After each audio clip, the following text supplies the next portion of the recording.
خودی کا نہار لا الہ۔ السلام علیکم ورحمۃ اللہ وبرکاتہ۔ الحمدللہ رب العالمین، اللہم صلی علی محمد وعلی آل محمد وعلی اصحاب محمد۔ آج ایک اور اہل حدیث بلکہ یزیدی اہل حدیث جناب کفایت اللہ یزیدی یا سناب علی صاحب کو ہم آپ کے سامنے پیش کرنے جا رہے ہیں۔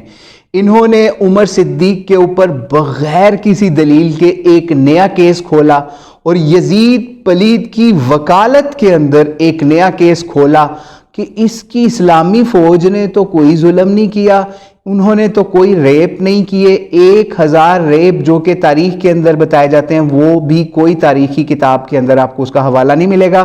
تو آئیے پہلے اس کا دعویٰ سنیے، پھر اس کے بعد ہم اس کے گھر سے ہی حوالے لگاتے ہیں، پھر نہ ابن تیمیہ نے بچنا ہے ان کے ہاتھوں سے نہ ابن کثیر نے۔ تو آئیے سنیے پھر بات کرتے ہیں اس کے اوپر۔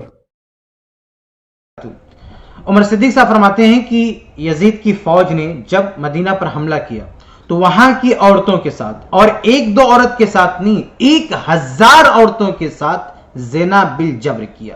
1000 عورتوں کے ساتھ جبری زنا کیا گیا۔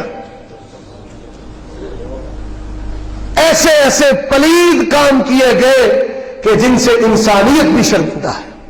یہ گھناؤنا اور گھٹیا الزام عمر صدیق صاحب یزید کی فوج پر لگا رہے ہیں۔ اب یہاں پر آپ غور کریں، انہوں نے کوئی حوالہ نہیں دیا۔ ہم ڈنکے کی چوٹ پر کہتے ہیں کہ یہ من گھڑت بات ہے، جھوٹی بات ہے۔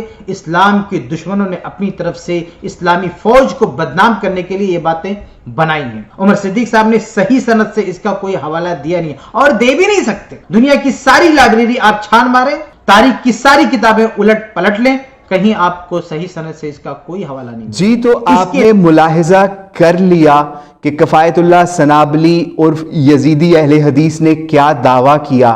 عمر صدیق سے اس نے ریفرنس مانگا۔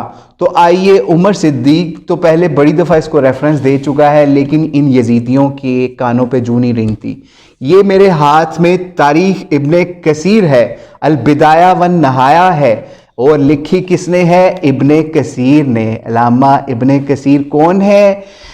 ابن تیمیہ رحمہ اللہ کے شاگرد خاص ہیں، امام ذہبی کے شاگرد خاص ہیں۔ یہ وہ نام ہے کہ اگر ان ناموں کو کاٹ دیا جائے تو اہل حدیث مسلک زمین بوس ہو جائے گا۔ تو آئیے آپ کے گھر کی گواہی دلواتے ہیں کہ یزید نے اس کا کیسے آرڈر دیا اور 1000 ریپ کیسے ہوئے۔ 280 پیج کے اوپر یہاں سے پڑھ کر سناتے ہیں، اور پڑھتے جائیے اور سنتے جائیے یزیدی کیسے آنکھیں بند کر کے اور کان لپیٹ کے بیٹھے ہیں۔ تو یہ 280 نمبر پیج کے اوپر ہے۔ پھر مسلم بن عقبہ نے، جسے سلف مصرف بن عقبہ کہتے ہیں، اللہ اس برے اور جاہل شخص کا بھلا نہ کرے، یزید کے حکم کے مطابق مدینہ کو 3 دن کے لیے مباح کر دیا، اللہ یزید کو اس کی نیک جزا نہ دے، اس نے بہت سے اموال کو اور قراء کو قتل کر دیا، مدینے کے بہت سے اموال کو لوٹ لیا، جیسا کہ مورخین نے بیان کیا کہ بہت شر اور فساد کیا گیا۔ اور بھی آگے چیزیں لکھی ہیں اس کے شر اور فساد کی جو واقعہ حرہ میں ہوا۔ لیکن آئیے 1000 ریپ کیس جو ہیں یا 1000 زنا وہ آپ کو دکھاتے ہیں ابن کثیر سے کہ کتنے کثیر التعداد کے اندر زنا رپورٹ ہوئے۔ حوالہ بھی تمہارا، کتاب بھی تمہاری، بابا بھی تمہارا، عالم بھی تمہارا، اس کو بھی اب چھوڑو گے تو کیا بنے گا یزیدیو تمہارا۔ تو آئیے دوسرا حوالہ 281 نمبر صفحے کے اوپر یہ یزیدی افواج کے بارے میں لکھتے ہیں کہ انہوں نے عورتوں سے زنا کاری کی۔ کہتے ہیں کہ ان ایام میں خاوند کے بغیر 1000 عورتوں کو حمل ہو گیا، واللہ عالم۔ یہ ابن کثیر لکھ رہے ہیں۔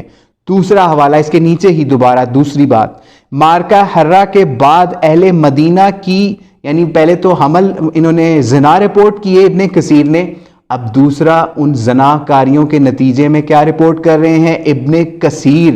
کتنی کثیر تعداد میں رپورٹ کر رہے ہیں یزیدی اہل حدیثوں، ذرا غور سے سنو، دل تھام کے سنو۔ کہتے ہیں مارکہ حرہ کے بعد 281 نمبر صفحہ جلد ہفتم، مارکہ حرہ کے بعد اہل مدینہ کی 1000 عورتوں نے خاوند کے بغیر بچوں کو جنم دیا اور سادات صحابہ کی ایک جماعت روپوش ہو گئی، جن میں حضرت جابر بن عبداللہ بھی شامل تھے اور ابو سعید خدری۔ آگے صحابہ کا بھی بتا رہا ہے کہ ان کو قتل کی کس طرح سے کوششیں کی گئیں اور کس کس کو قتل کیا، وہ بھی آگے تفصیل اگر آپ پڑھنا چاہتے ہیں تو آپ اس میں پڑھ لیجئے۔